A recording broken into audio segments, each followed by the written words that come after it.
ओम असतो मा सद्गमय तमसो मा ज्योतिर्गमय मृत्योर्मा अमृतं गमय। ओम शांति शांति शांति।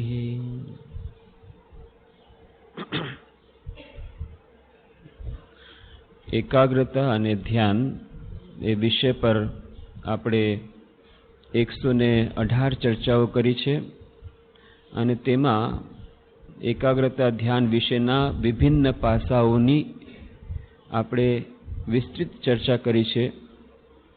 એકાગ્રતા અને ધ્યાન આપણા દૈનિક જીવનમાં સુખ શાંતિ માટે, જીવનના વિભિન્ન ક્ષેત્રોમાં સફળતા મેળવવા માટે તેમજ શાશ્વત સુખ અને શાશ્વત શાંતિ માટે કેટલા મહત્વના છે અને એને મેળવવા માટે અભ્યાસ અને વૈરાગ્ય જે બે મુખ્ય ઉપાયો શ્રી કૃષ્ણ ભગવાન ગીતામાં સૂચવે છે એ કેવી રીતે આપણે આપણા જીવનમાં પરિલક્ષિત કરી શકીએ।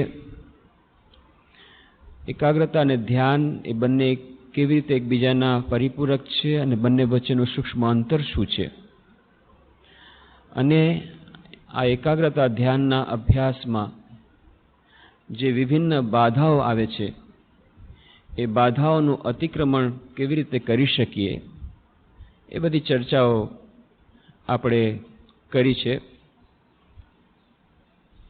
અને એમાં આપણે જોયું હતું કે મોટા ભાગના લોકો એમ માને છે કે એકાગ્રતા મેળવવી એ એમના પોતાના એકલા માટે જ દુષ્કર છે, પણ એવી વાત નથી।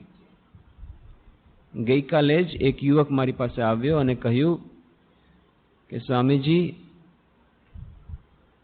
બધાનું મન ચંચળ હોય છે એ વાત સાચી છે, પણ મારું મન જેટલું ચંચળ છે એટલું કદાચ વિશ્વમાં કોઈ વ્યક્તિનું નહીં હોય।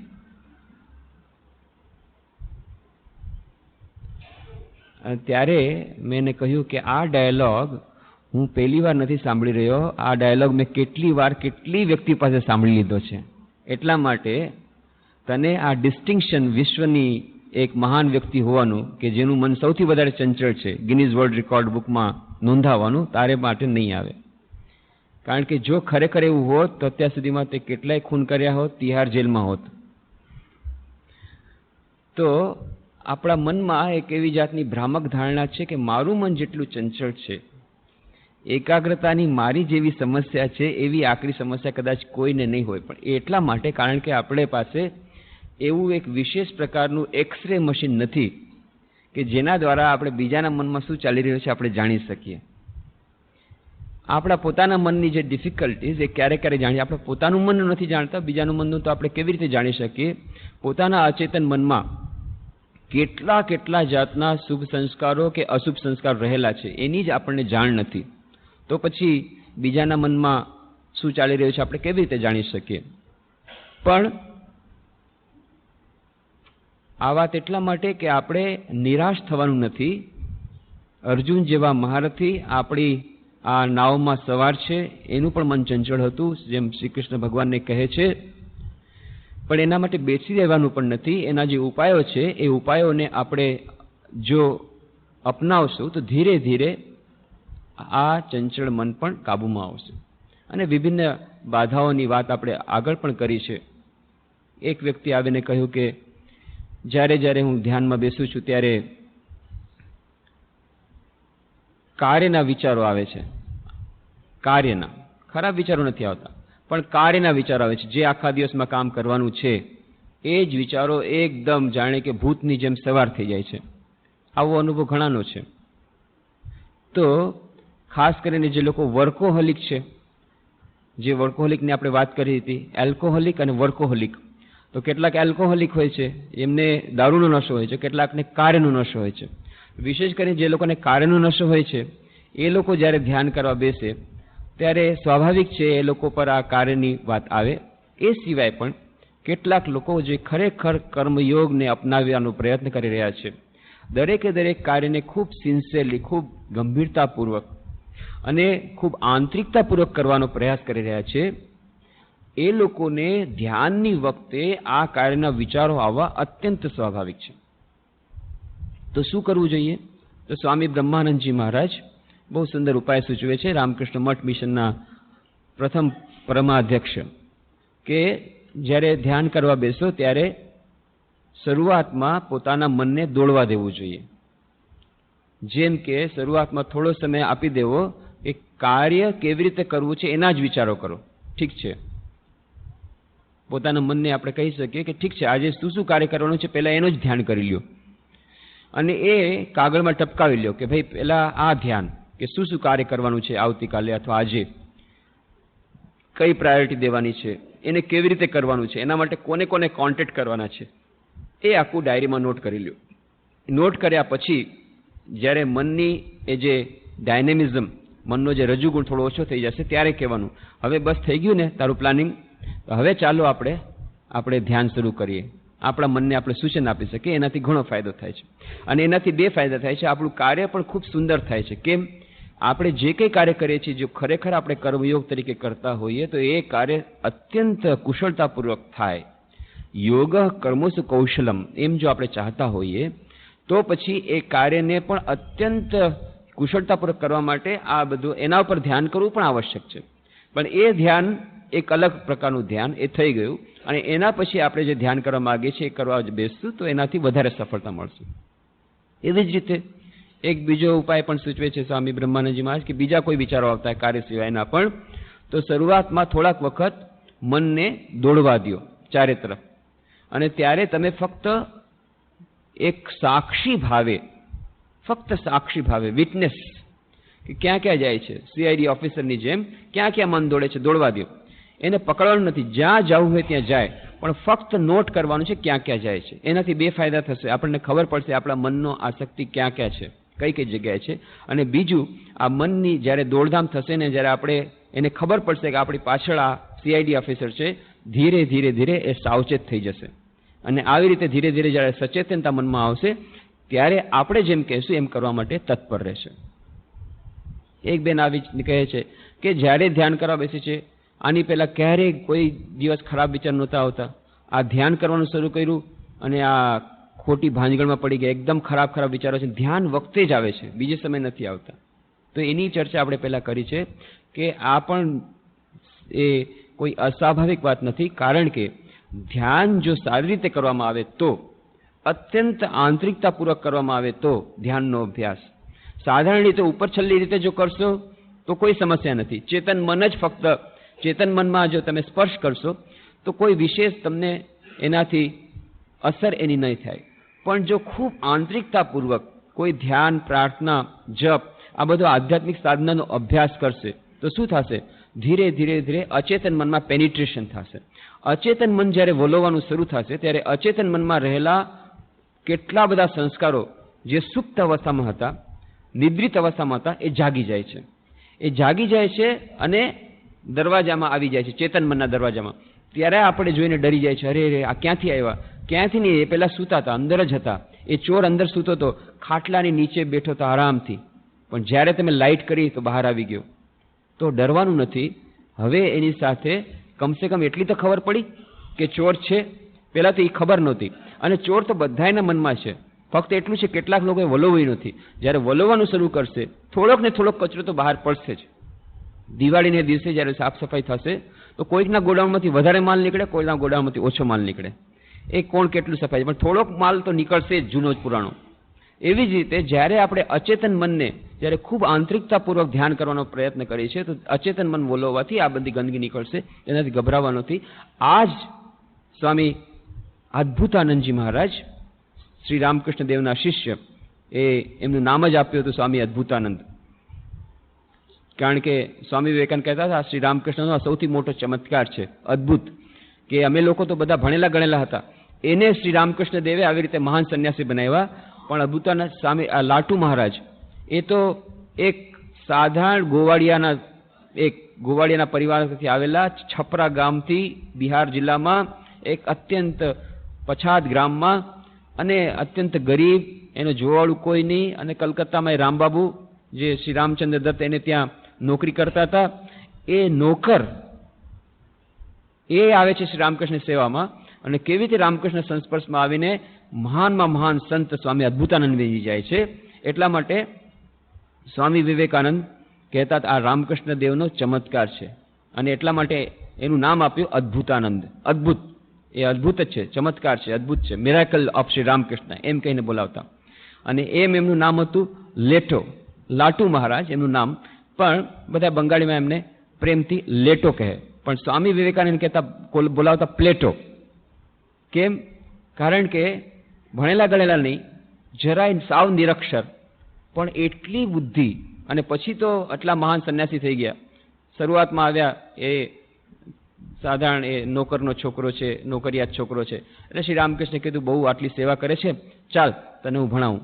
આમ તો શ્રી રામકૃષ્ણ પણ વધુ નહોતા ભણ્યા, એ લોર્ડ મેકોલેની શિક્ષણ પદ્ધતિથી એકદમ અલિપ્ત રહ્યા હતા, પણ તો એમને થોડુંક લખતા આવડતું હતું. એમના લખેલા પુસ્તકો હસ્તપ્રતો ત્યાં બેલુમઠમાં રાખેલી છે, તો એમને થોડુંક લખતા આવડતું હતું. એટલે એમણે કહ્યું લેટો ચાલ તને શીખવાડું. અને પછી શીખવાડે છે બોલ ક, અને લેટો કહે છે કા. ફરી પાછી કહે છે બોલ ક, તો કે કા. અરે તું ક ને જો કા કહીશ તો પછી કને કાનો આવશે ત્યારે શું બોલીશ? પણ એનું કા થાય છે, એટલે પછી કે રહેવા દે, તારાથી આ ભણવાનું નહીં થાય. નિરક્ષર જ રહ્યા લાટુ મહારાજ, સાવ નિરક્ષર, પણ કેવી બુદ્ધિ કે સ્વામી વિવેકાનંદ સાથે પરિભ્રમણ કરી રહ્યા હતા કાશ્મીરમાં, અને ત્યાં એક મંદિર જોયું. ત્યાં સ્વામી વિવેકાનંદ સરસ, સ્વામી વિવેકાનંદ તો ઇતિહાસના એટલા મહાન પ્રકાંડ જ્ઞાની, સ્થાપત્ય કળાના એટલા પ્રકાંડ જ્ઞાની, બધું જોઈ રહ્યા છે. અને જોતા જોતા અચાનક એમના મનમાંથી સ્વગત બોલી ઉઠ્યા, આ મંદિર લાગે છે લગભગ 1200 વર્ષ પુરાણું જૂનું છે. ત્યાં લાટુમાં જ બાજુમાં હતા, કેવી રીતે જાણ્યું કે 1200 વર્ષ જૂનું છે? ત્યારે સ્વામી વિવેકાનંદ હસીને કહે છે, તું જો ભણેલો ગણેલો હોત તો હું તને સમજાવત. કેવી રીતે સમજાવું? લાટમાંથી, ઓ સમજો, તમે એટલા બુદ્ધિમાન છો કે મારા જેવા બુદ્ધુને પણ તમે આટલી નાનકડી વાત સમજાવી નહીં શકતા. ઓહો હો, કેટલા બોલા બુદ્ધિમાન છો. ત્યારે સ્વામી વિવેકાનંદ કહે છે, અરે આ તો લેટો નથી, આ પ્લેટો છે, પ્લેટો જેવી વાત કરે છે બધી, એટલે એનું નામ આપ્યું પ્લેટો. એટલા બુદ્ધિશાળી. તો જે હોય તે, એ સ્વામી અદ્ભુતાનંદજી મહારાજ, બહુ સુંદર એમનું હિન્દીમાં પુસ્તક હમણાં બહાર પડ્યું છે, હિન્દીમાં પરમ સંત લાટુ મહારાજ સ્વામી અદ્ભુતાનંદ, છપરા કે સંત હિન્દીમાં છે, ગુજરાતીમાં જે પ્રકાશિત નથી થયું. તો એક દિવસે આવી રીતે જે વાત ચાલતી હતી કે આ ખરાબ વિચારો જે ધ્યાન વખતે આવે છે, ત્યારે સ્વામી અદ્ભુતાનંદ મહારાજ એનું એક્સપ્લેનેશન આપે છે. કહે છે જો વાત એમ છે કે જ્યારે આ ભગવાનનું નામનો જપ કરવામાં આવે તો ભગવાનના નામમાં એવી શક્તિ રહેલી છે કે આ ભગવાનના નામની ગરમીથી આપણા અચેતન મનમાં પૂર્વજન્મના જે સંસ્કારો, જે બદમાશો, જે ખોટા સંસ્કારો રૂપી બદમાશો જે છુપાઈને બેઠેલા હોય છે, એ બધા આ ગરમી સહન નથી કરી શકતા, એટલા માટે બહાર આવી જાય છે, ચેતન મનમાં આવી જાય છે.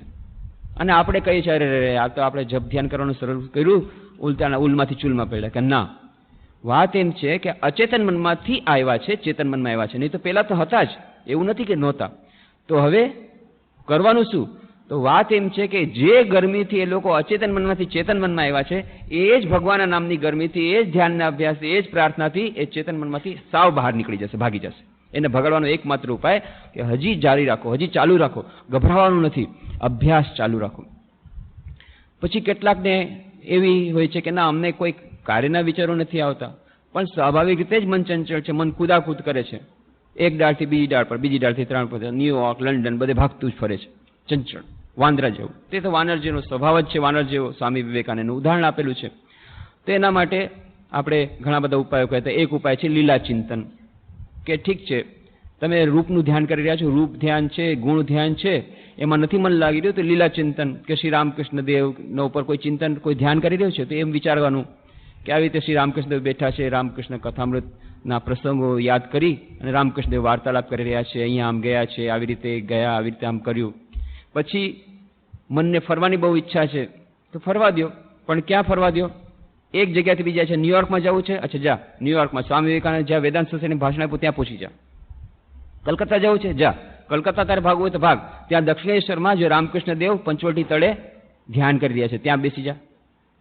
અચ્છા, તારે બીજે ક્યાં જવું છે? બનારસ જવું છે? જા બનારસ જા. બનારસમાં મા શારદાદેવી કેવી રીતે ગયા હતા બનારસ હોસ્પિટલમાં, એ બધું દૃશ્ય જો. તો કામારપુકુર જા, તારે ફરવું જ છે ને, કામારપુકુર જા, રામકૃષ્ણના જન્મસ્થાનમાં ચાલ્યો જા. જો કામારપુકુર જ્યાં જન્મસ્થાન કેટલું સુંદર, ત્યાં આજકાલ મંદિર બની ગયું છે. આ જ જગ્યાએ રામકૃષ્ણ દેવે આ કેરીનું ઝાડ વાવ્યું હતું. જા જયરામ બાટી જા, ભાગવું છે ને તારે ભાગ, જયરામ બાટી વયો જા. જયરામ બાટી મા શારદાનું જન્મસ્થાન. આ રીતે ભાગવાની વાત છે. તો એના જે આપણે જે ઈષ્ટ દેવતાનું ધ્યાન કરતા હોઈએ એ ઈષ્ટ દેવતાથી સંકળાયેલ સ્થળો પર એને ફરવા દો તો શું થશે? રેઝિસ્ટન્સ ઓછો થઈ જશે, મનને પણ મજા આવશે. અને આ પણ એક પ્રકારનું ધ્યાન છે, લીલા ધ્યાન આપણે એક પ્રકારનું ધ્યાન છે. તો વિભિન્ન પ્રકારના આપણે ઉપાયો સૂચવ્યા હતા, પણ આપણે કહ્યું હતું કે મુખ્યત્વે તો મનની એકાગ્રતા મેળવવી હોય, અને આપણે તો એવી મનની એકાગ્રતા મેળવવી છે જેનાથી આપણને જીવનના પ્રત્યેક ક્ષેત્રમાં સફળતા મળે, કાર્યમાં કુશળતા આવે, સાથે સાથે દૈનિક જીવનમાં સુખ શાંતિ આવે, અને સાથે સાથે શાશ્વત સુખ અને શાશ્વત શાંતિનો માર્ગ પ્રશસ્ત થાય, પરમપદને પંથે આપણે જઈ શકીએ. એવી એકાગ્રતા મેળવવી હોય તો આપણે કહ્યું હતું એના માટે મનની શુદ્ધતા આવશ્યક છે. અને મનની શુદ્ધતા મેળવવી એ તો એક દિવસનું કામ નથી. આપણા ફક્ત ચેતન મનમાં જ નહીં, અચેતન મનમાં હજારો જન્મના સંસ્કાર પડેલા છે. એનું ક્લિનિંગ પ્રોસેસ, એનું પ્યુરિફિકેશન પ્રોસેસ, એનું જે સાફ સફાઈ જે કરવી પડશે. તો જ્યારે સાફ સફાઈ કરશો ત્યારે જે જૂનો પુરાણો માલ બહાર આવશે એનાથી ગભરાવાનું નથી, પણ એ લોંગ ડ્રોન પ્રોસેસ. અને એટલા જ માટે કહ્યું હતું, પતંજલિ વારંવાર કહે છે, આપણે એ વાત વારંવાર કહી હતી પતંજલિની, કે દીર્ઘકાળ નિરંતર સત્કારો સેવિત દૃઢ. દીર્ઘકાળ સુધી આપણને આ નિરંતર અભ્યાસ કરવો પડશે, અને એ અભ્યાસ નિયમિત કરવો પડશે, નિરંતર કરવો પડશે, કોઈ પણ જાતના બ્રેક વગર કરવો પડશે. અને એના માટે ઉપાય આપણે સૂચવ્યો હતો ટાઈમ મેનેજમેન્ટ. ટાઈમ મેનેજમેન્ટ માટે આપણે કહ્યું હતું કે એક રૂટીન બનાવી લેવાથી ખૂબ ફાયદો થાય છે. મનને, આપણું મન જેટલું નિયમિત હશે એટલું મન આપણું નિયંત્રિત થશે, અને મનને નિયમિત કરવા માટે આપણું જીવન જેટલું નિયમિત હશે એટલું આપણું મન નિયમિત થશે. તો જીવન આપણું જેટલું નિયમિત થશે એટલું આપણું મન નિયમિત થશે, અને આપણું મન જેટલું નિયમિત થશે એટલું આપણું મન નિયંત્રિત થશે, અને આપણું મન જેટલું નિયંત્રિત થશે એટલું આપણું મન એકાગ્ર બનશે. તો એકાગ્રતા મેળવવા માટે આ જીવનને નિયમિત બનાવવા માટેની વાત આપણે કરી હતી. રૂટીન, ફિક્સ રૂટીન, એનાથી ખૂબ સહારો મળે છે. તો દિનચર્યા બનાવવાની, અને એ દિનચર્યામાં આપણે થોડોક સમય, એ દિનચર્યામાં આપણે કેવી રીતે સમય આપવાનો છે? તો સમય આપવાનો છે, આપણે વિચાર કરવાનો છે પ્રાયોરિટીઝ, આપણી પ્રાથમિકતા શું છે, આપણા જીવનનું લક્ષ્ય શું છે. આપણા જીવનનું અંતિમ લક્ષ્ય જે હોય એ પ્રમાણે આપણે કાર્યો માટે આપણે વધુ સમય ફાળવવો પડશે. આપણું લક્ષ્ય જો હોય કે ઈશ્વર પ્રાપ્તિ, તો એના માટે થઈને થોડો સમય ફાળવવો જ પડશે. આપણું જો જીવનનું લક્ષ્ય હોય રમતગમતમાં આગળ વધવું, તો રમતગમતમાં આપણે વધારે સમય ફાળવવો પડશે. જો આપણું લક્ષ્ય છે અત્યારે ભણવા ગણવામાં વધારે નંબર મેળવવા, તો ભણવા ગણવા માટે વધુ સમય ફાળવવો પડશે. આવી રીતે આપણું જે લક્ષ્ય છે એના બેસિસ ઉપર, એના આધારે આપણે પોતાના મનને આવી રીતે સમય, ટાઈમ મેનેજમેન્ટ કરવું પડશે, બજેટિંગ કરવું પડશે. અને નિયમિત અભ્યાસમાં આપણે જે કહ્યું હતું, થોડોક સમય આપણે એકાગ્રતા ધ્યાનના અભ્યાસમાં અવશ્ય આપવો જોઈએ. અને આપણે અત્યારે જે ટ્રમ્પ કાર્ડ રમીએ છીએ કે ના મને હમણાં સમય નથી, કે હમણાં નહીં, હું પછી કરીશ, મને સમય નથી, આ ટ્રમ્પ કાર્ડ રમવાનું આપણે ક્યારે બંધ કરશું? જ્યારે આપણને સમજાઈ જશે કે જો આપણે આ પ્રમાણે આજથી દરરોજ થોડો સમય એકાગ્રતા ધ્યાનના અભ્યાસમાં નહીં આપીએ તો મહાન વિપત્તિ આપણી રાહ જોઈ રહી છે. જીવનમાં મહાન ફ્રસ્ટ્રેશન, મહાન ટેન્શન, મહાન બીમારી, ભૌતિક અને માનસિક આપણા માટે રાહ જોઈ રહી છે. એ જો આપણને ખબર પડશે તો આજથી આપણે સાવચેત થઈ જશું. આપણે વાત કરી હતી પ્રિવેન્ટિવ મેન્ટેનન્સની. Prevention is better than cure. કે ઇન્ડસ્ટ્રીઝમાં પ્રિવેન્ટિવ મેન્ટેનન્સ હોય છે, બ્રેકડાઉન મેન્ટેનન્સ અને પ્રિવેન્ટિવ મેન્ટેનન્સ. તો જે ફેક્ટરી, જે મેનેજર્સ, જે લોકો મોડર્ન મેનેજમેન્ટ વાળા હોય છે એ લોકો સાવધાન હોય છે, બ્રેકડાઉન મેનેજમેન્ટ કરવાનું, બ્રેકડાઉન મેનેજમેન્ટમાં નથી માનતા. એ પહેલા કે મશીનો બ્રેકડાઉન થઈ જાય એ લોકો સાવચેતી રાખે છે, એને મેન્ટેન કરે છે, મેન્ટેનન્સ શેડ્યુલ હોય છે, પહેલેથી એને ઓવરઓઇલિંગ એટલી બધી સાવચેતી રાખે છે કે કોઈ દફા બ્રેકડાઉન ન થાય. આપણે પણ એવી રીતે આપણું મન પહેલા બ્રેકડાઉન થઈ જાય, આપણા મનમાં ફ્રસ્ટ્રેશન આવે, ટેન્શન આવે, આપણે માનસિક રીતે ભાંગી પડીએ, એની પહેલા મનને સારું સ્વસ્થ રાખવાનો પ્રયત્ન કરવો પડશે. અને મન સ્વસ્થ હશે તો શરીર સ્વસ્થ હશે. મોટા ભાગની બીમારીઓ, આપણી શારીરિક બીમારીઓ આપણે કહ્યું હતું, એ માનસિક સાયકોસોમેટિક ડિઝીઝીસ છે એમ આજકાલના ડૉક્ટરો માને છે. અને મોટા ભાગના રોગો, આપણે માનસિક રોગો, ફ્રસ્ટ્રેશન, ટેન્શન, ડિપ્રેશન, આ બધા પણ એ આપણા માનસિક રોગો છે. ને આ માનસિક અસ્વસ્થતા, શારીરિક અસ્વસ્થતા, માનસિક અસ્વસ્થતા, એ બંને માટે આવશ્યક છે કે આપણા મનને આપણે સ્વસ્થ રાખીએ. અને આપણા મનને જો સ્વસ્થ રાખવું હશે તો આપણે મનને ન્યુટ્રિશન દેવું પડશે. આપણે શરીરને જો વધારે નકોરડા ઉપવાસ કરાવશું તો જેમ નકોરડા ઉપવાસથી કેટલાક લોકો ઠીક છે, પર્યુષણ ચાલે છે, 8 દિવસ ઉપવાસ કરે છે, પણ એમના શરીર પર વધારે અસર નથી થતી. પણ કેટલાક લોકો નથી કરી શકતા. તો આપણે જોવું જોઈએ નકોરડા ઉપવાસ કેટલા આપણે ચલાવી શકીશું. મોટા ભાગના લોકો નકોરડા ઉપવાસ વધારે દિવસ નથી ચલાવી શકતા. એવી જ રીતે શરીરના જેમ નકોરડા ઉપવાસ આપણે નથી કરી શકતા વધારે દિવસ, એવી રીતે મનના પણ નકોરડા ઉપવાસ આપણે વધારે ન કરવા જોઈએ. આપણે પણ શું કરીએ છીએ, દિવસોના દિવસો, મહિનાના મહિના, વર્ષોના વર્ષો આપણે એકાગ્રતા ધ્યાનના અભ્યાસ વગર જવા દઈએ છીએ. અને એને કારણે આ નકોરડા ઉપવાસ જ્યારે થાય છે, જ્યારે મનને ભોજન નથી મળતું, એકાગ્રતા ધ્યાન પ્રાર્થના રૂપી ભોજન નથી મળતું, તો શું થાય છે, એક દિવસે મન એટલું નિર્બળ થાય છે, દુર્બળ થાય છે કે પછી એ ભાંગી પડે છે. અને પછી વિભિન્ન પ્રકારના માનસિક રોગો, અને માનસિક રોગોથી પછી શારીરિક રોગો, બ્લડ પ્રેશર, હાર્ટ, આ કેટલા બધા જાતના અલ્સર, કેટલા બધા જાતના રોગો, અને ક્યારેક ક્યારેક માનસિક હોસ્પિટલ, મેન્ટલ હોસ્પિટલ, અને ક્યારેક ક્યારેક આત્મહત્યા. અને ખરી રીતે તો શંકરાચાર્ય, આદિશંકરાચાર્ય કહે છે આપણે બધા આત્મઘાતી છીએ. 1,500 લોકો પ્રત્યેક દિવસે આ વિશ્વમાં ઓછામાં ઓછા રેકોર્ડેડ સ્ટેટિસ્ટિક્સ છે. 1,500 લોકો આજે વિશ્વમાં પ્રત્યેક દિવસે શારીરિક રીતે આત્મહત્યા કરે છે. અને મોટા ભાગના લોકો, મોટા ભાગના 99.99% people are committing spiritual suicide. આ મારી વાત નથી, આદિ શંકરાચાર્ય કહે છે કે જેટલા લોકોએ આ મનુષ્ય દેહ મેળવ્યો છે, એ મનુષ્ય દેહ મેળવ્યા પછી પણ જો એ લોકો આત્મ સાક્ષાત્કાર માટે પ્રયત્ન ન કરે, જ્ઞાનની પ્રાપ્તિ માટે પ્રયત્ન ન કરે, અનંત સુખ, અનંત આનંદ, અનંત જ્ઞાન, એની પ્રાપ્તિ માટે જે લોકો પ્રયત્ન નથી કરતા, એ બધા આત્મહત્યારા છે, બધા આત્મઘાતી છે. અને આપણે બધા એક કેટેગરીમાં આવીએ છીએ. મનુષ્યાણામ સહસ્રેષુ કશ્ચિત યતતિ સિદ્ધયે યતતામપી સિદ્ધાનામ કશ્ચિન મામ વેત્તિ તત્વતઃ. શ્રી કૃષ્ણ ભગવાન ત્યારનું સ્ટેટિસ્ટિકલ એનાલિસિસ આપે છે. હજારોમાં એકાદ વ્યક્તિ જ મને જાણવાનો પ્રયત્ન કરે છે, અને આવા હજારોમાંથી એકાદ જ વ્યક્તિ મને પામે છે. આજે પણ એ જ વાત છે. આજે કદાચ હજી વધારે વધ્યું છે. કરોડોમાંથી એકાદ વ્યક્તિ જ આ એકાગ્રતા ધ્યાન માટે ખરેખર આંતરિકતાપૂર્વક પ્રયત્ન કરે છે, તે જાણવાનો પ્રયત્ન કરે છે, એ મેળવવાનો પ્રયત્ન કરે છે, એના માટે વ્યાકુળતા મેળવે છે અત્યંત.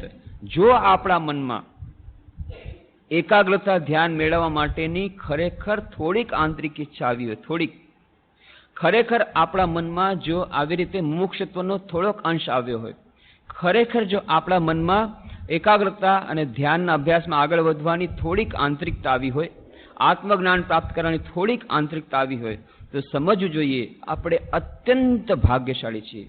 ઈશ્વરની વિશેષ કૃપા જો ન હોય ત્યાં સુધી આવી જાતની આ વસ્તુ આવતી નથી. આદિ શંકરાચાર્ય કહે છે વિવેક ચૂડામણીમાં કે 3 વસ્તુઓ દુર્લભ છે આ જીવનમાં મનુષ્ય માટે: મનુષ્યત્વમ, મુમુક્ષુત્વમ, મહાપુરુષ સંશ્રય. દુર્લભમ એવમ એતત્ ત્રયમ દેવાનુગ્રહ હેતુકમ. 3 વસ્તુ આ જગતમાં દુર્લભ છે જે દેવની કૃપાથી, ઈશ્વરની કૃપાથી જ પ્રાપ્ત થાય છે. કયા કયા? મનુષ્યત્વમ, મનુષ્ય દેહ, કારણ કે ફક્ત મનુષ્ય દેહમાં જ ઈશ્વર પ્રાપ્તિ થઈ શકે. પણ તેમ છતાં મુમુક્ષુત્વમ, મોટા ભાગના લોકો એમના જીવનમાં અને પશુના જીવનમાં કોઈ અંતર હોતું નથી. એ જ જે વાત કરી હતી, આહાર નિદ્રા ભય મૈથુનમ છે સામાન્ય મેતત પશુભીર નરાણામ. એ મનુષ્ય અને નર એમાં કોઈ, એ મનુષ્ય અને પશુ એમાં કોઈ અંતર નથી આ 4 વસ્તુમાં. આ 4 વસ્તુઓમાં જ અત્યારે મોટા ભાગના લોકો સમાજમાં, વિશ્વમાં ડૂબેલા છે. એકાદ કોઈક વ્યક્તિના મુમુક્ષત્વ આવે છે અને પછી સૌથી છેલ્લે કીધું મહાપુરુષ સંશ્રય, એક સદગુરુ મેળવવું. સદગુરુ મેળવે જે આવી રીતે કેવી રીતે આ મુમુક્ષુત્વ, કેવી રીતે આત્મ સાક્ષાત્કાર થઈ શકે, આ એકાગ્રતા ધ્યાનના અભ્યાસ કેવી રીતે આગળ વધી શકાય, એની પૂરી વિસ્તૃત જાણકારી અને એની માર્ગદર્શન આપી શકે એવા ગુરુ મળવા. આ ત્રીજી, આ ત્રણ વસ્તુ મળવી અત્યંત દુર્લભ છે. અને જો આ ત્રણ વસ્તુ આપણને મળી હોય તો આપણે માનવું જોઈએ આપણે અત્યંત ભાગ્યશાળી છીએ અને આ મહાન અવસરનો પૂરેપૂરો ફાયદો ઉઠાવવો જોઈએ. અને એ પૂરેપૂરો ફાયદા ઉઠાવવા માટે સૌથી મોસ્ટ ઇમ્પોર્ટન્ટ છે આવા આધ્યાત્મિક સાધકો માટે, દરેકે દરેક વ્યક્તિ માટે ટાઈમ મેનેજમેન્ટ અત્યંત મહત્વનું છે. એ પછી મેનેજર હોય, સ્ટુડન્ટ હોય, વિદ્યાર્થી હોય, બિઝનેસમેન હોય, હાઉસવાઈફ હોય, ગૃહિણી હોય, દરેકે દરેક માટે ટાઈમ મેનેજમેન્ટ અત્યંત મહત્વનું છે. કેમ? કારણ કે ટાઈમ ઇઝ મની એમ કહે છે ને, કે પૈસો એ ટાઈમ ઇઝ મની, સમય એ પૈસો છે, પણ ખરેખર જોતા time is more than money. કેમ? કારણ કે 10,000 રૂપિયા આજે જો આપણે ધંધામાં નાખીએ અને જો એનું નુકસાન થઈ જાય, એ ડૂબી જાય, તો એ ફરી પાછા આવી શકે છે, પણ જે સમય આપણો ગયો એ પાછો આવી શકતો નથી. ઇરરિવર્સિબલ લોસ. અને એટલા માટે સમય પૈસા કરતાં વધારે મહત્વનો છે અને આ સમયનું મેનેજમેન્ટ એ અત્યંત આવશ્યક છે. દરેકે દરેક વ્યક્તિ માટે આવશ્યક છે, પણ વિશેષ કરીને આધ્યાત્મિક સાધકો માટે તો સૌથી વધારે મહત્વનું છે. કેમ? કારણ કે એનું લક્ષ્ય સૌથી ઊંચું છે અને આ મહાનમાં મહાન લક્ષ્ય એને આ જ જીવનમાં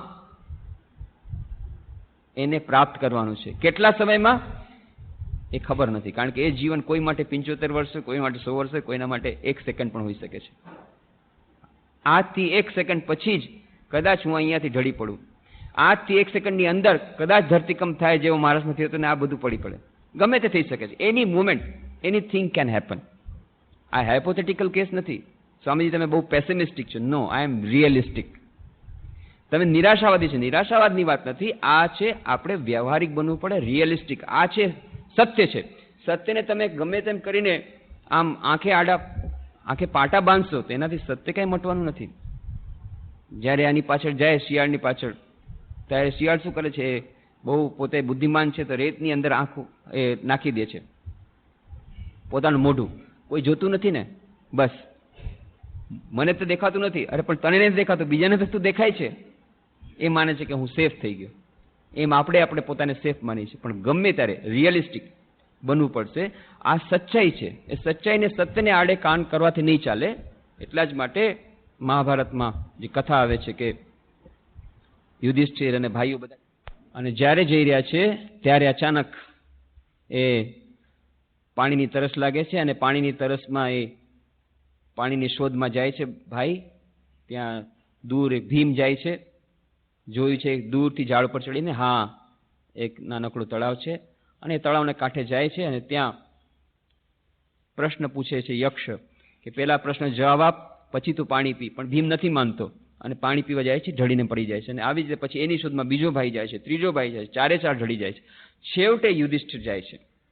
યુધિષ્ઠિર જાય છે, ફરી પાછું યક્ષ કહે જો આ 4 ભાઈની જેવી અવસ્થા થઈ એવી તારી દશા થશે, પહેલા મારા પ્રશ્નનો જવાબ આપ, પછી જો જવાબ તો બરાબર આપીશ તો આ 4 ભાઈઓને હું જીવતા કરીશ. અને પછી યુધિષ્ઠિર કહે ઠીક છે, આ પ્રશ્ન પૂછો. અને યક્ષ ઘણા બધા પ્રશ્ન પૂછે છે, યુધિષ્ઠિર બધાને જવાબ આપે છે સંતોષજનક, અને પછી 4 ભાઈઓને યક્ષ જીવતા કરે છે. આ વાર્તા, આ જે પ્રસંગ આવે છે મહાભારતમાં, પણ એમાં એક પ્રશ્ન પૂછે છે યક્ષ, કિમ આશ્ચર્યમ, સૌથી મોટી આશ્ચર્યની વસ્તુ આ જીવનમાં, આ સંસારમાં કઈ છે? અને ત્યારે યુધિષ્ઠિર કહે છે સૌથી મોટી આશ્ચર્યની વસ્તુ એ છે કે મનુષ્ય પોતાના જીવનમાં પ્રત્યેક દિવસે પોતાની નજરની સામે જુએ છે મૃત્યુને. કેટલા લોકો મરી રહ્યા છે, દરરોજ કેટલાનું મરણ થઈ રહ્યું છે. ક્યારેક ક્યારેક તો પોતાના સગાવાલામાં જ થઈ રહ્યું છે અને ક્યારેક તો પોતાના ઘરમાં જ થઈ રહ્યું છે. અને તેમ છતાં દરેકે દરેક વ્યક્તિ એમ જ પોતાના મનમાં માને છે, એવી જ રીતે આખી યોજના બનાવે છે, એવી જ રીતે આખું ટાઈમ મેનેજમેન્ટ કરે છે, એવી જ રીતે પ્લાનિંગ કરે છે જેને કોઈ દિવસે મરવાનો નથી. આ સૌથી વધારે આશ્ચર્યની વાત કે કોઈને પણ મનમાં એ વિચાર નથી આવતો કે આવી રીતે મારું પણ મૃત્યુ ક્યારેક આવી શકે છે. જેમ આ સામેવાળી વ્યક્તિ મરી છે, આજે આટલા વ્યક્તિઓ મરી ગયા, આજે આટલા માણસો મરી ગયા, આજે મહારાષ્ટ્રમાં ધરતીકંપ થયો, એમાં એક સાથે આટલા લાખ મળી ગયા. આવો ધરતીકંપ ગુજરાતમાં પણ થઈ શકે, આપણે રાજકોટમાં થઈ શકે, આ કલ્પના નથી આવતી. અથવા તો ફલાણી વ્યક્તિને હાર્ટ એટેક આવ્યો, હાર્ટ એટેક મને પણ આવી શકે આજથી 25 વર્ષ પછી, એવી કલ્પના પણ નથી આવતી. ફક્ત એક યુવકને આ વાત સમજમાં આવી ગઈ. યુવક હતો, પણ એની બુદ્ધિ જોરદાર હતી, વિવેક બુદ્ધિ જોરદાર હતી, શાર્પ ઇન્ટેલેક્ટ. શું કર્યું એને? બસ એક દિવસે પોતાના પિતાને કહ્યું, મને બહાર જવા દો, ફરવા દો, બસ. અને ફરવા ગયો, અને પહેલી જ વાર એણે 3 જ વસ્તુ જોઈ. બસ એક રોગી માણસ, એક વૃદ્ધ માણસ અને એક મૃત્યુ, મરેલા માણસ, એ મરદાને. બસ એનાથી પતી ગયું. આપણે દરરોજ 3 વસ્તુઓ દરરોજ જોઈએ છીએ લગભગ, પણ હજી સુધી આપણી ટ્યુબલાઇટ થતી નથી. પણ એનામાં એવી બુદ્ધિ હતી. એ પ્રિન્સ, એની પાસે બધું હતું, પણ એની સાથે સાથે એની પાસે બુદ્ધિ હતી. ભોગ સુખ ભોગના બધા સામાન, બધી સામગ્રી હતી, સાથે સાથે એની પાસે વિવેક બુદ્ધિ હતી. તરત જ એણે વિચાર કર્યો, શું વાત છે, આ માણસ મરી ગયો, આને શું કહેવાય? છંદકને પૂછે છે સારથી, આને કોણ છે? કે આ માણસ, આને કહેવાય મળદું. તો હાલચોલ ચાલતો કેમ નથી? કે હવે ન હાલી શકે, કારણ કે એમાંથી ચેતના નીકળી ગઈ છે. પણ આનું શરીર તો કેટલું સરસ દેખાય છે, તો એને કેમ 4 જણ ઉપાડીને લઈ જાય છે? કેમ એ ચાલતું નથી? અરે ભાઈ, ગમે એટલું શરીર જોરદાર હોય, એ કદાચ સૌથી વધારે મોટો પહેલવાન હશે અને મોટો રમતવીર હશે, કદાચ પોતાના જીવનમાં એણે ત્યાં મોટી સ્પર્ધામાં ભાગ લીધો હશે અને સૌથી વધારે દોડમાં રમતવીર હશે, સૌથી વધારે ફાસ્ટેસ્ટ રનિંગ, અત્યારે એ નહીં ચાલી શકે. અત્યારે બાકી 4 જણા એને ઉપાડીને લઈ જાય છે. જે પોતે 4 જણાને એક સાથે ઉપાડતો હતો, એને 4 જણા ઉપાડી રહ્યા છે કે 8 જણા ઉપાડી રહ્યા છે. પણ શું કરવા? કે ના, બસ આનું જ નામ છે મૃત્યુ. મૃત્યુ જ્યારે થાય ત્યારે માણસ પછી એના માટે નહોતે. અને આવું પૂછે છે કે આ બધું શું છે શું નહીં. ત્યાં તો 4 જણાને એ માણસ એ મરદાને લઈને આવ્યા અને નદી કિનારે લાકડાનો ઢગલો કર્યો, આગ લગાડીને, અરે રે શું કરે છે, જો ઓલા માણસને આગમાં મૂકે છે. અરે ભાઈ, મરી ગયો છે, હવે એને આગમાં મૂકવું જ પડે. પણ એને દુઃખ નહીં થાય કે ના, હવે આ મરી ગયો છે, હવે એને દુઃખ નહીં થાય. પણ જુઓ, એને બાળીને ભસ્મ કરી નાખ્યો, બસ કે આનું જ નામ છે. અને ત્યાર પછી જુએ છે 1.5 કિલો રાખ. બસ આ જ.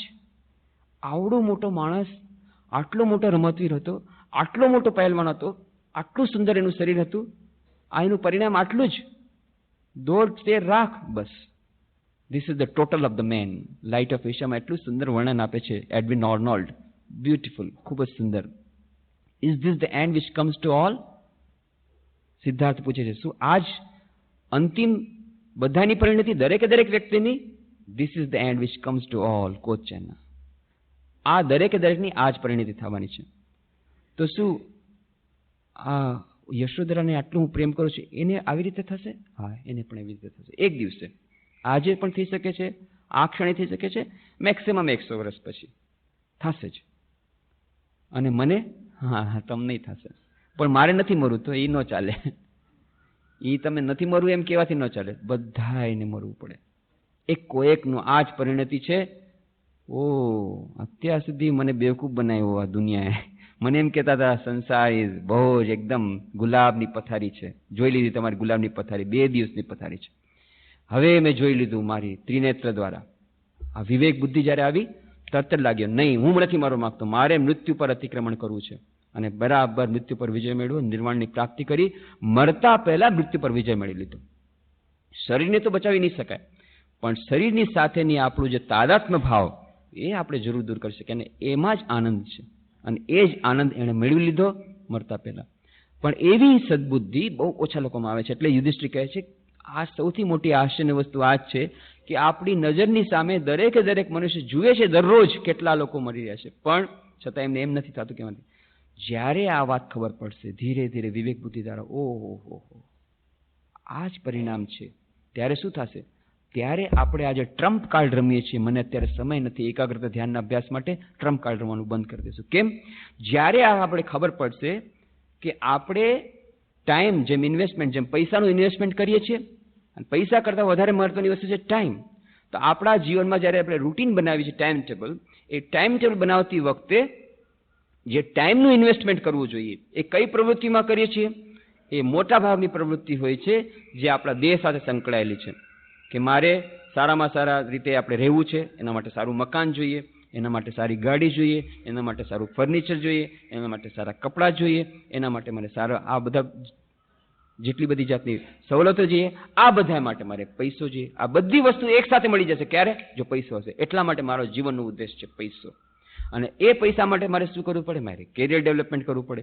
એટલા માટે તેને સરસમાં સરસ મારે ભણવું પડે. હું PhD કરીશ, હું ડેઝર્ટેશન કરીશ, આમાં કરીશ, તે કરીશ, આ બિઝનેસમાં ઇન્ટરવ્યૂ આપીશ, ત્યાંના માટે કહીશ, IAS માટે તૈયારી કરીશ, અને બેન્કિંગ માટે તૈયારી કરીશ, આ બધું તૈયારી કરીશ, બિઝનેસમાં હું નવી બ્રાન્ચ ખોલીશ, એનાથી પૈસા મળશે, મેનેજમેન્ટમાં. દરેકે દરેક મોટા ભાગની આપણી પ્રવૃત્તિઓ જો આપણે સારી રીતે નિરીક્ષણ કરશું, આપણું ટાઈમ મેનેજમેન્ટ જ્યારે આપણે બનાવશું, આપણું ટાઈમનું ટાઈમ ટેબલ, ત્યારે આપણે જોડશું કે મોટા ભાગનો સમય આપણે ફાળવીએ છીએ એવી પ્રવૃત્તિઓ માટે જે આપણી શારીરિક જે જરૂરિયાતોને પૂરી પાડશે. એટલે કે પૈસો. એ પૈસા દ્વારા આપણને શારીરિક શરીરના બધા સુખો મળશે. સરસમાં સરસ ગાડી મળી શકે છે, બધું મળી શકે છે, પણ મનની શાંતિ નહીં મળે. એ આપણે જો જાણી લેશું. એટલું જ નહીં, આ જેટલી કંપનીમાં આપણે ઇન્વેસ્ટમેન્ટ કરીએ છીએ, ટાઈમ રૂપી ઇન્વેસ્ટમેન્ટ, આ ટાઈમનું ઇન્વેસ્ટમેન્ટ આપણે શેમાં કર્યું? ભણવામાં, ભણાવવામાં, કે બિઝનેસમાં, પૈસા કમાવામાં. આ મોટા ભાગનો સમય આપણે આના માટે જે સંસારની પ્રવૃત્તિઓ માટે આપ્યો.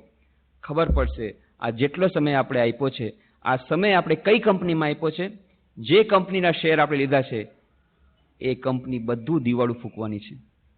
બધી કંપનીઓ દિવાળી ફૂંકવાનું છે. એક પણ કંપની જીવતી નથી રહેવાની. અને આજે જ પેપરમાં વાંચ્યું, આશ્ચર્ય થયું, એક વ્યક્તિએ પોલીસમાં કમ્પ્લેન્ટ નોંધાવી છે કે 10,000 રૂપિયાના શેર ખરીદ્યા હતા અને કોઈ માણસે પછી પાછળથી ખબર પડી ખોટા શેર હતા. આપણું પણ એમ જ થશે. આપણે અત્યારે આટલા બધા શેર ખરીદી રહ્યા છીએ, કેટલી બધી કંપનીના શેર ખરીદી રહ્યા છીએ, ટાઈમ આપણું મેનેજમેન્ટ એમાં કેમાં ઇન્વેસ્ટમેન્ટ કર્યા છે, પછી ખબર પડશે આ બધા શેર ખોટા હતા, નકલી હતા. ક્યારે ખબર પડશે? જ્યારે આપણામાં વિવેક બુદ્ધિ જાગૃત થશે કે અંતમાં સરવાળે બધું મીંડું. શું વાત કરો છો? સરવાળે બધું મીંડું, સરવાળે બધું મીંડું, ઝીરો. આની વેલ્યુ શું? ઝીરો. ગમે એટલા પૈસા એકઠા કર્યા હશે, કરોડો કરોડ રૂપિયા, સ્વિસ બેંકમાં પણ હશે, ફિક્સ ડિપોઝિટ હશે, ઘરેણાં પણ હશે, બધું હશે, બેસ્ટ મોડલની, લેટેસ્ટ મોડલની બધી મોટર ગાડીઓ હશે, બેસ્ટ મોડલના ડ્રેસીસ હશે, અને એટલો પૈસો તમારી પાસે ક્યાં નાખો ખબર નથી પડતી. તો એના માટે જુઓ, આજનું પેપર વાંચી લો, 25 લાખ રૂપિયાના ચશ્મા લઈ આવો. 25 લાખ રૂપિયાના ચશ્મા આજે ઇન્ડિયન એક્સપ્રેસમાં આવ્યો છે ફોટા સહિત. 25 લાખના ચશ્મા, ડાયમંડ જડેલા 25 લાખ રૂપિયાના ચશ્મા ખરીદી લ્યો. આ તમે ખરીદી લ્યો, ચશ્મા ખરીદી લ્યો, બેસ્ટ ગોલ્ડ કાઢી ખરીદી લ્યો, બધી ફિક્સ ડિપોઝિટમાં બધા પૈસા રાખી લ્યો, સરસ માસા બિલ્ડિંગ બનાવી લ્યો, richest person of the world બની જાઓ, ગિનીઝ વર્લ્ડ રેકોર્ડ બુકમાં નામ આવી જશે. ગિનીઝ વર્લ્ડ રેકોર્ડ બુકમાં નામ આપશે, પણ તમે નહીં રહ્યો અને તમારો પૈસો તમારી સાથે નહીં જાય. એ તો એનું જે થવાનું છે થશે. એને લૂંટવાવાળા બીજા ઘણા બધા બેઠા છે, એની તમારે ચિંતા નહીં કરતા. પણ એક પણ પૈસો સાથે નહીં જાય એની ગેરંટી, એક પણ ગાડી સાથે નહીં જાય એની ગેરંટી. એ 25 લાખના ચશ્મા અહીંયા નહીં રહી જશે. એટલું જ નહીં, આ શરીર પણ અહીંયા નહીં રહી જશે. એની દોડ છે રાખ રહી જશે. એનું પરિણામ જ્યારે આ ખબર પડશે ત્યારે ઓહો, સરવાળે બધું મીંડું, હા ઝીરો. આ બધી કંપની જે આટલા બધા શેર આપણે લીધા, બધાય નકલી, બધાય નકલી. આ આટલી બધી કંપનીમાં આપણે ટાઈમ ઇન્વેસ્ટમેન્ટ કર્યું, બધી કંપની ડૂબી ગઈ, બધી દિવાળી ફૂંકશે. તો હવે ઉપાય? ગભરામણ થાય છે. તો શું કરવું? અત્યારે આ જેટલું કરી રહ્યા છે આ બધાનું કોઈ સિગ્નિફિકન્સ નથી. આટલું બધું ભણ્યા, PhD ડિગ્રી લીધી, 2 PhD કર્યા, આ બધા સર્ટિફિકેટ આ લોકો બાળી નાખશે. કેટલા બધા એથ્લેટિક્સમાં ગયા, ઇન્ટરનેશનલ એથ્લેટિક્સમાં રેમાં, એના સર્ટિફિકેટ એ બાળી નાખશે. ગોલ્ડ મેડલ્સ આટલા મેળવ્યા, બધા અહીંયા નહીં રહી જાય. એ ગોલ્ડ મેડલ તો મને લઈ જવા દે, નહીં લઈ જઈ શકો. કાંઈ કરતા કાંઈ નહીં, બધું સરવાળે મીંડું, બધું ઝીરો. ઉપાય તો બધું પ્રવૃત્તિ છોડી દેવી, બાવા બની જાવ? ના. તો શું કરવું? ઉપાય છે, શ્રી રામકૃષ્ણ ઉપાય બતાવે છે. બધાય મીંડા, એની વેલ્યુ શું છે? ઝીરો. મીંડાની કોઈ કિંમત નથી. પણ મીંડાની આગળ જો એકલો લગાડી દો, બસ બધા મીંડાની કિંમત થઈ જશે. એટલું જ નહીં, પહેલા એકલો લગાડો, એના પછી તમે 1 મીંડું લગાડશો તો 10 2 મીંડા લગાડો 100, 3 મીંડા લગાડો 1000, 100, 3 મીંડા લગાડો 1000, વધતા જશે. આ બધા મીંડાની વેલ્યુ થઈ જશે. જેટલા મીંડા તમે કર્યા ઇન્વેસ્ટમેન્ટ, આ બધાની વેલ્યુ થઈ જશે. પણ એક જ વાત, પહેલા એકલો લગાડવો પડશે, નહીં તો ઝીરોની કોઈ વેલ્યુ નથી. એ એકલો એટલે ભગવાન. આપણા જીવનમાં જો આ એકાગ્રતા ધ્યાનનો અભ્યાસ આવશે થોડોક, તો આ જેટલી પ્રવૃત્તિઓ છે એ બધી પ્રવૃત્તિઓ આપણને ફક્ત મીંડા નહીં, એ આપણને એ એકાગ્રતા ધ્યાનના અભ્યાસ માટે સારી રીતે બને. આનું જ નામ છે કર્મયોગ. જે કર્મ આપણને મીંડા તરફ દોરી જાય એનું નામ કર્મ ભોગ. પણ એ જ કર્મ જો સારી રીતે કરવામાં આવે તો આપણને કર્મ યોગ તરફ નરી જશે. યોગ આપણને દેવડાવી દેશે, ઈશ્વર સાથે મેળાપ કરાવી દેશે, આપણને ઈશ્વર સાક્ષાત્કાર કરાવી દેશે, શાશ્વત સુખ અને શાશ્વત શાંતિની પ્રાપ્તિ કરાવી દેશે. આ જેટલી કંપનીમાં આપણે માનતા હતા બધા શેર ડૂબી રહ્યા છે, એક પણ શેર ડૂબશે નહીં. જે માની રહ્યા હતા આ બધી કંપનીઓ ડૂબી રહી છે, એ કંપની બધી દેવાળી ફૂંકશે, પણ તમારા શેર એમને બંધ થઈ જશે. કેમ? એકડો અહીંયા લગાડી દીધો છે. એક એવી કંપની સાથે તમારું જોડાણ થઈ ગયું છે જે બધા શેર ખરીદી લેશે તમારા. એ કંપની એ છે એકાગ્રતા ધ્યાન રૂપી. તો આ જે ટેકનિક દરેક કરને કર્મયોગ પરિણત કરવાની, એની ઘણી બધી ટેકનિક્સ, એમાંની એક ટેકનિક છે પ્રેક્ટિકલ વેદાંત. આપણા આજના યુગમાં સૌથી વધારે મહત્વનું. કેમ? આપણે કામ તો છોડી શકશું નહીં. કેટલું આપણે પ્રયત્ન કરીએ પણ દરેકને પેટ ભરવા માટે આર્થિક વિકાસની જરૂર છે, એના માટે પૈસાની જરૂર છે, એના વગર આપણે ટકી ન શકીએ. એટલા માટે પ્રવૃત્તિઓ તો બધી કરવી જ પડશે. બિઝનેસ કરવો પડશે, ઓફિસ કરવી પડશે, ભણાવવું પડશે. આ બધી પ્રવૃત્તિઓ અત્યંત આવશ્યક છે. પણ આ બધી પ્રવૃત્તિઓ કર્મભોગ અત્યારે બની રહી છે, આપણને સર્વનાશ તરફ દોરી રહી છે, મીંડા તરફ દોરી રહી છે. આ જ પ્રવૃત્તિઓને જો આપણે ટેકનિક આપણે શીખી લઈએ, કર્મયોગની પ્રેક્ટિકલ વેદાંત શીખી લઈએ, વ્યવહારિક વેદાંત શીખી લઈએ, તો આને આ પ્રવૃત્તિઓ આપણને એ પરમ પદની પ્રાપ્તિ કરાવી દેશે. તો આ છે વ્યવહારિક વેદાંત. એ વ્યવહારિક વેદાંતની ચર્ચા કરવાનો આજે સમય નથી, પણ જે સંક્ષેપમાં વેદાંતનો અર્થ છે વેદનો અંત. જે વેદ કહ્યા છે, ઋગ્વેદ, યજુર્વેદ, અથર્વવેદ અને સામવેદ, એ 4 વેદોમાં એનું વિભાજન કર્યું છે. એના દરેક વેદના અંતમાં થોડીક ફિલોસોફીની વાતો છે, દર્શનની વાતો છે, જેને ઉપનિષદ કહ્યા છે. આ ઉપનિષદોનો સંગ્રહ આ જે વેદાંતમાં દર્શનની વાત છે. બાકી વેદમાં ઘણી બધી વાતો છે, કેવી રીતે સેક્રિફાઈસ કરો, કેવી રીતે યજ્ઞ કરો. પણ સ્વામી વિવેકાનંદ, શ્રી રામકૃષ્ણ કહે છે આપણે વેદાંત ઉપર વધારે ધ્યાન આપવું. વેદના અંતમાં જે જ્ઞાનની વાતો છે, જ્ઞાનકાંડ છે, કર્મકાંડ અને જ્ઞાનકાંડ, 2 કાંડ. તો આપણે કર્મકાંડ તરફ નથી જવાનું, જ્ઞાનકાંડ ઉપર ધ્યાન આપીએ. અને જ્ઞાનકાંડમાં કેવી વાતો છે? આ જ બધી વાતો. કેવી રીતે આપણા મનુષ્ય જીવનને આપણે સાર્થક કરી શકીએ, મનુષ્ય જીવનનો ઉદ્દેશ્ય શું છે, આ બધી વાતો એમાં આપેલી છે. એ છે વેદાંત. અને વેદાંત શું કહે છે? વેદાંતમાં 2 વસ્તુ મુખ્ય છે. એક, પ્રત્યેક વ્યક્તિની ભીતરમાં એક એવું તત્વ રહેલું છે જે ક્યારેય મરતું નથી. અજર અમર પૂર્ણ આત્મા દરેક મનુષ્યની અંદર છે. સ્ત્રી હોય કે પુરુષ હોય, ગરીબ હોય કે તવંગર હોય, ગમે તે જાતિનું હોય, ગમે તે નાતનો હોય, ગમે તે દેશનો હોય, પ્રત્યેક મનુષ્યની ભીતરમાં આત્મા રહેલો છે. એસ સર્વેષુ ભૂતેષુ ગુણો આત્મા ન પ્રકાશતે દૃશ્યતે ત્વગ્રયા બુદ્ધ્યા સૂક્ષ્મયા સૂક્ષ્મદર્શિભિ. પ્રત્યેક મનુષ્યની અંદર આ એક આત્મા રહેલો છે. એનું સ્વરૂપ કેવું છે? એ કેવી રીતે રહેલો છે? ગૂઢ રીતે રહેલો છે, છુપાઈને બેઠેલો રહેલો છે. તો પછી એનો પુરાવો શું કે છે? કારણ કે આપણે તો જોઈ શકતા નથી. તો કહે છે કોઈ એને જોયા છે, એનો પુરાવો છે. દૃશ્યતે ત્વગ્રયા બુદ્ધ્યા, જેની બુદ્ધિ અત્યંત સૂક્ષ્મ છે, એમણે એના દર્શન કર્યા છે. આ પ્રત્યેક મનુષ્યની અંદર જે આત્મા છે, આત્માનો સાક્ષાત્કાર કરવો એ જ આપણા જીવનનો ઉદ્દેશ્ય છે. આ વેદાંતની વાત આદિ શંકરાચાર્ય કરી હતી. બ્રહ્મ સત્ય, જગત મિથ્યા. આ જગત જે કંઈ છે એ બધું મિથ્યા છે. કેમ? આજે છે ને કાલે નથી. પણ બ્રહ્મ આત્મા એ અજર અમર શાશ્વત છે. એટલા માટે શાશ્વત તત્વને પકડો તો તમને જીવનમાં સફળતા મળશે. આ આપણું વેદાંત કહી ગયા. પણ શ્રી રામકૃષ્ણ અને સ્વામી વિવેકાનંદે આવી અને બીજી વાત કરી, જે વાત આપણે ભૂલી ગયા હતા. અત્યાર સુધી જેટલા મહાપુરુષ આવ્યા બધાએ શું વાત કરી? બ્રહ્મની વાત કરી. પણ કેવા બ્રહ્મની? ટ્રાન્સેન્ડેન્ટલ બ્રહ્મની, જે બિયોન્ડ ટાઈમ, સ્પેસ એન્ડ કોઝેશન, આ વિશ્વની પેલે પાર જે બ્રહ્મ છે એની વાત કરી હતી. પણ શ્રી રામકૃષ્ણ સ્વામી વિવેકાનંદ યાદ દેવડા છે, નહીં, એક બીજો બ્રહ્મ છે. એ કેવો છે? ઇમાનન્ટ બ્રહ્મ.